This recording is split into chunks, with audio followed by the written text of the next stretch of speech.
हम इस वक्त ताइपे में हैं और हमारे साथ इस वक्त मौजूद हैं रूप नारायण दास जी। रूप नारायण दास जी 6 महीने से तकरीबन ताइवान में हैं और यहाँ की जो स्थिति है उसको पास से देख रहे हैं। ये स्कॉलर हैं और 6 महीने से चाइना में हैं और जो चाइना ताइवान के बीच में टेंशन है, जो कुछ भी हो रहा है उस पर नजर अपनी बनाए हुए हैं। इनसे आज हम बात करेंगे। हमारा जो खास कार्यक्रम है कड़क में, कड़क कॉन्वर्सेशन, कड़क बातचीत रूप नारायण दास जी के साथ अगले कुछ मिनट हम करेंगे और समझेंगे कि ताइवान और चाइना के बीच में आखिर क्यों टेंशन है और क्यों नैन्सी पेलोसी को अमेरिका ने इस वक्त भेजा। क्या दोनों देशों के नेताओं को इससे राजनीतिक फायदा मिलेगा अपने अपने देशों में? क्या इससे अमेरिका का जो बिजनेस है, जो हथियार दूसरे देशों को बेचने का बिजनेस है, वो बेहतर होगा? कि तमाम पहलुओं को हम छुएंगे। सबसे पहले रूप नारायण दास जी, आपका बहुत बहुत स्वागत है हमारे इस खास कार्यक्रम कड़क में। समझना आपसे ये चाहूंगा कि क्या आज नहीं कल नहीं, कुछ महीनों बाद या कुछ साल बाद आपको लगता है कि चाइना ताइवान पे हमला करेगा और ताइवान टेरिटरी पे कब्जा करेगा? क्या चाइना सिर्फ एक सही वक्त के इंतजार में है? मेरे को लग रहा है कि अगर अभी फिलहाल नहीं या अगले साल या इन द नियर फ्यूचर नहीं है, लेकिन कभी ना कभी हमला करेगा।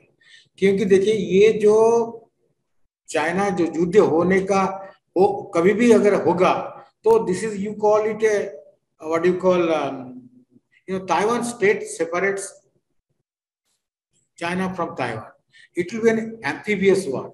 मतलब आपको ये ताइवान स्टेट को क्रॉस करके आके ही करना पड़ेगा। ये है तो ये इसके लिए मतलब you need to have naval capability.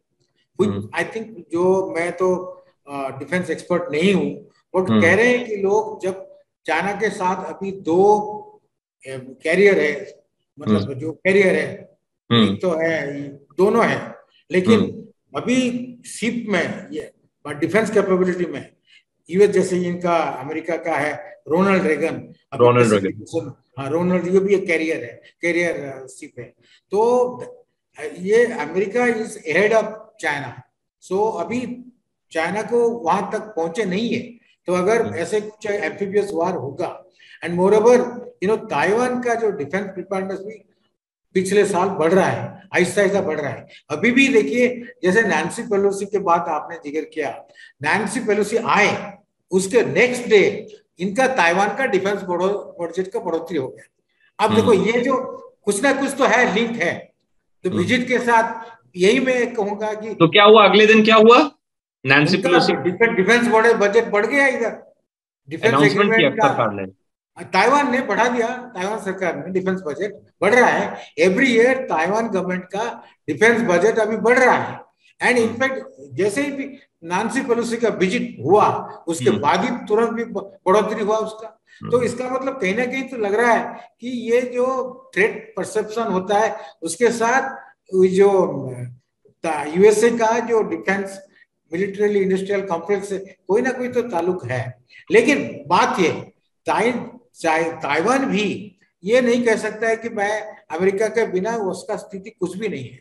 तो इन दैट सिचुएशन, अगर ताइवान अमेरिका से हथियार खरीद रहा है तो ये भी ताइवान के हित के लिए भी है। It is also in the interest of the regional piece and security. It is a vicious circle, you can't simply escape it. आपको हथियार खरीदना पड़ेगा। अगर नहीं खरीदोगे तो विद इन नो टाइम, अगर योर डिफेंस, चाइना को ज्यादा टाइम नहीं लगेगा। ठीक है रूप नारायण जी, दर्शकों के लिए बता दें, क्योंकि हम यहाँ पे कड़क बातचीत कर रहे हैं। हम किसी के इस पूरी विजिट को एक तरीके से जोड़ के देखा जा रहा है कि कैसे नैन्सी पेलोसी हमेशा से ताइवान के कॉस्ट के बारे में बोलती आ रही हैं, कैसे अमेरिका ताइवान के कॉस्ट को लेकर हमेशा कंसर्न रहा है। जब अमेरिका ने अपना डिप्लोमेटिक रिकॉग्निशन भी बदला, दर्शकों के लिए बता दें, अमेरिका ने 30 सालों बाद, जब माओ ने सरकार बनाई चाइना में, उसके 30 साल बाद अमेरिका ने डिप्लोमेटिक रिकॉग्निशन चाइना के लिए चाइना को दे, पीपल्स रिपब्लिक ऑफ चाइना को दिया, यानी जहां पे कम्युनिस्ट पार्टी की सरकार है।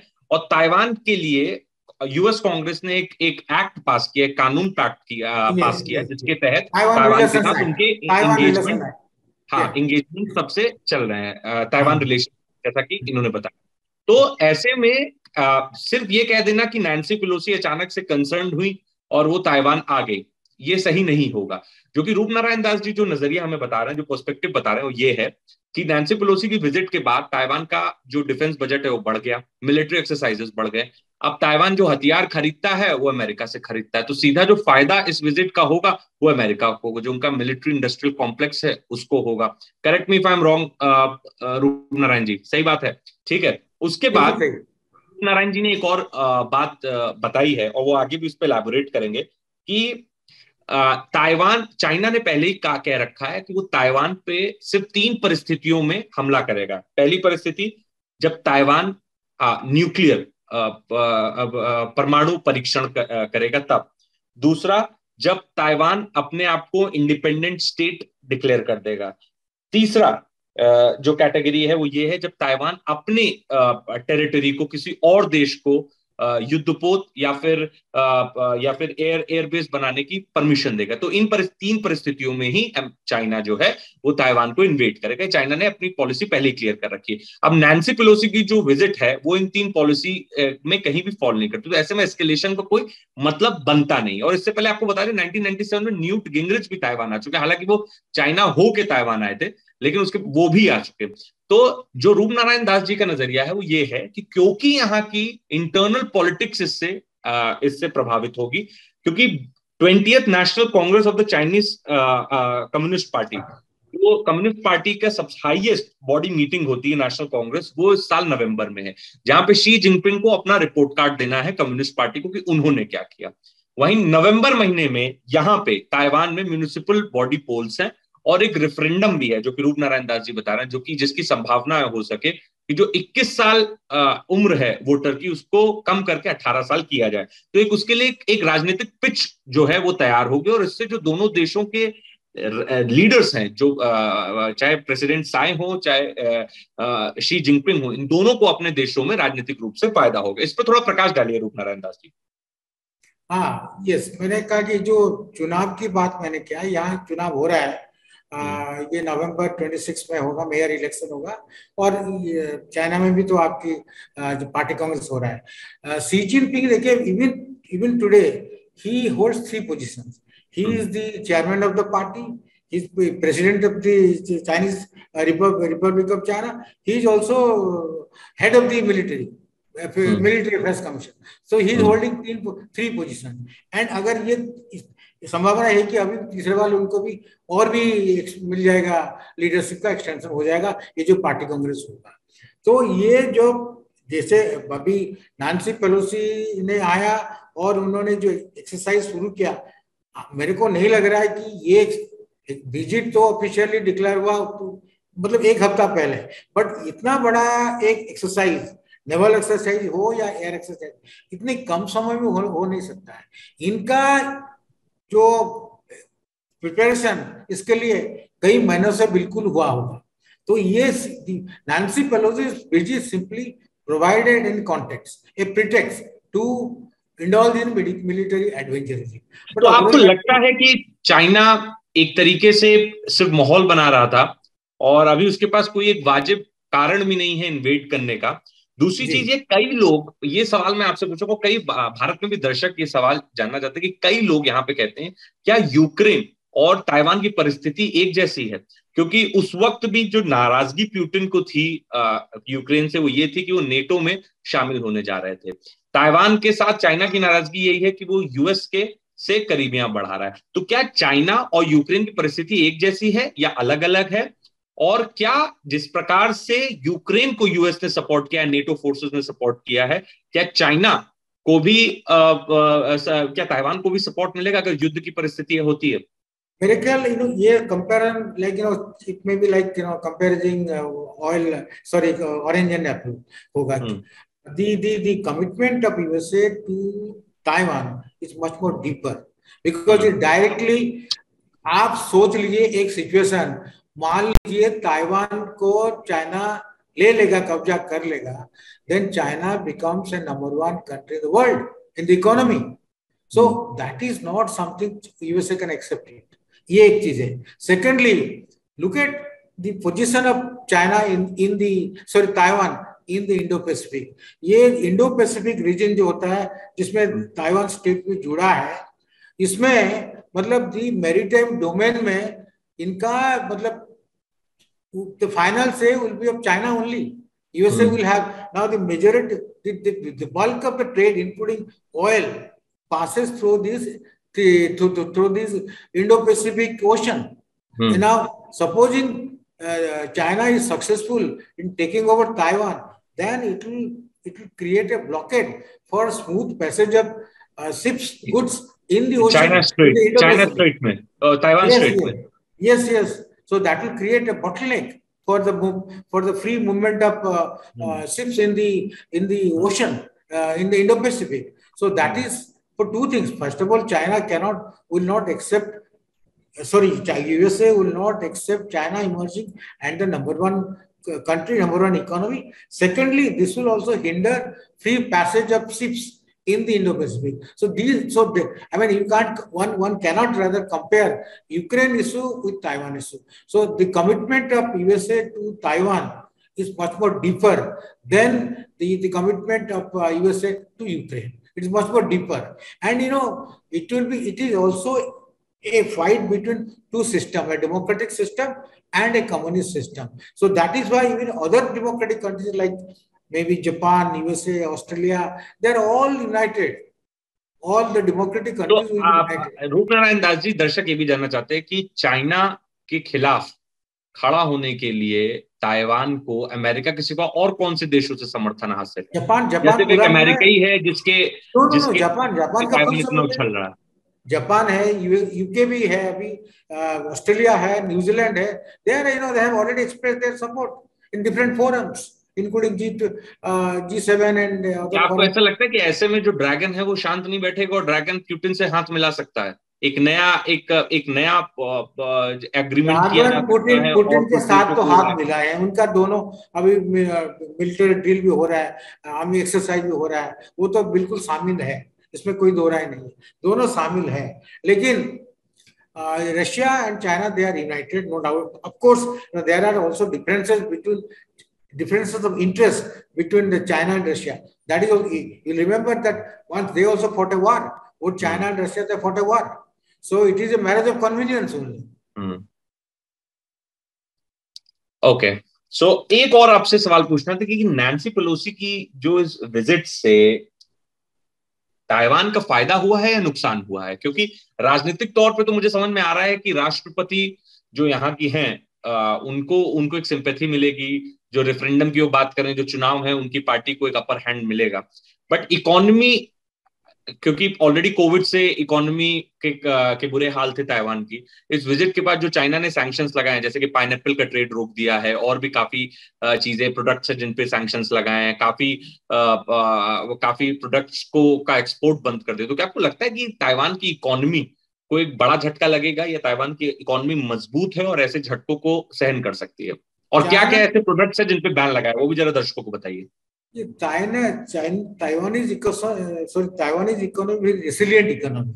It's very resilient. Of course, Taiwanese economy is also seamlessly integrated with the Chinese economy.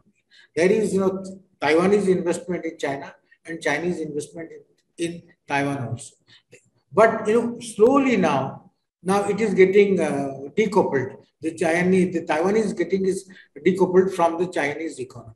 Now, sensing, the effect, the cascading effect. जी थोड़ा दर्शकों के लिए हिंदी में बोल देते तो बेहतर होता हमारे दर्शक। मैंने कहा कि क्योंकि ये जो सैंक्शन चाइना अभी ताइवान पर लगा रहा है, उसका असर आहिस्ता आहिस्ता भी पड़ रहा है।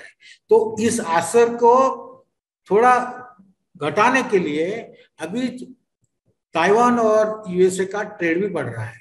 अभी they are going to sign कह रहे क्या 21st century trade talks between USA and Taiwan. कब तक साइन होगा ये ट्रेड टॉक? ये अभी टॉक शुरू हो रहा है, अभी जल्दी शुरू होगा, उसके बाद they will sign it. But उसमें बहुत सारे पहलू हैं, जिसमें एक होगा कि ताइवान एग्रीकल्चरल प्रोडक्ट यूएसए को कुछ ज्यादा भेज सकेगा, खास करके जो सेमीकंडक्टर इंडस्ट्री, उसको भी फायदा होगा। तो मेरा कहने का ही मतलब यही है कि जो कोशिश अभी चाइना ने जारी किया है कि सैंक्शन करके ताइवान का इकोनॉमी को थोड़ा वीक करने के लिए, इसमें फायदा ताइवान को होगा अगर ये ट्रेड टॉक ये फाइनलाइज हो जाता है यूएसए के साथ। उसमें ताइवान इनफैक्ट ये सिलसिला शुरू होने के बाद इनफैक्ट जापान के साथ भी ताइवान का ट्रेड भी बढ़ रहा है। Not only USA but also Taiwan and Japan trade is also increasing after the invasion by China on Taiwan. So particular तो यहाँ नहीं, आपकी बात हम समझ गए, पर आपको लग रहा है कि अगर युद्ध की संभावना है तो अभी उसमें टाइम है, क्योंकि चाइना अपने आप को पूरी तरीके से मजबूत करना चाहता है, टाइम है। कुछ लोगों का ये मानना है कि शायद 2035 में होने का है, कुछ लोग कह रहे हैं कि नहीं 2049 में होगा, जबकि ये सेंचुरी हो जाएगा चाइना जो कम्युनिस्ट कंट्री बना, तो इमीडिएटली होने का चांस कम से कम मैं ये मानूंगा। तो चाइना अगर ये अटैक करने को शुरू होगा, they should have the confidence कि they can fight a winning war. नहीं तो अगर लूजिंग वार में तो बहुत सारा नुकसान हो जाएगा।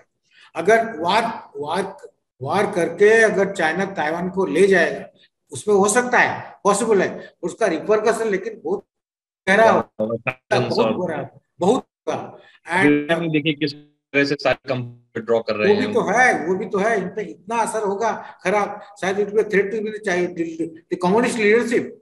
तो इसके ये सबको तो इनको पता है कि हम तो ले लेंगे, कब्जा कर लेंगे, नुकसान होगा, there will bloodshed everything हो जाएगा, लेकिन can they sustain that war, that is very difficult. और इनको पता है। दूसरा बात बता रहा हूँ, अनलाइक रशिया का लीडरशिप और कम्युनिस्ट लीडरशिप इन चाइना में थोड़ा अंतर है, क्योंकि रशिया लीडरशिप मेरे को लग रहा है it is a one man, Putin का शो है, but here in China it's a collective leadership. Chinese parties there, the collective, the standing committees are there. So, even Xi Jinping is also answerable to this communist party standing committee, जो कि Russia के case में Putin के लिए नहीं है। Putin is a one man show है।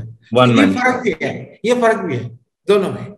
चलिए दास साहब, बहुत बहुत शुक्रिया हमसे बात करने के लिए। कड़क बातचीत हुई हमारे आपके बीच में। हम उम्मीद करते हैं कि दर्शकों को मजा आया होगा सुन के, और काफी नए पहलुओं को हमने छुआ जो चैनल्स नहीं दिखा रहे हैं, जो चैनल्स नहीं बता रहे हैं कि कैसे इंटरनल पॉलिटिक्स में दोनों ही लीडर्स को फायदा होगा, कैसे अमेरिका से अब ताइवान ज्यादा हथियार खरीदेगा, कैसे ताइवान और अमेरिका की से जो दोस्ती है वो और गहराई है। तमाम ऐसे पहलू हैं जिसपे अभी तक किसी ने रोशनी नहीं डाली। हमने पूरी कोशिश की ईमानदारी के साथ कि इस शो में आप तक वो पहलू पहुंचाएं, और आगे भी हम इस तरह के शोज कड़क के दर्शकों के लिए करते रहेंगे। बहुत बहुत शुक्रिया। देखते रहिए News 18 इंडिया। Thank you.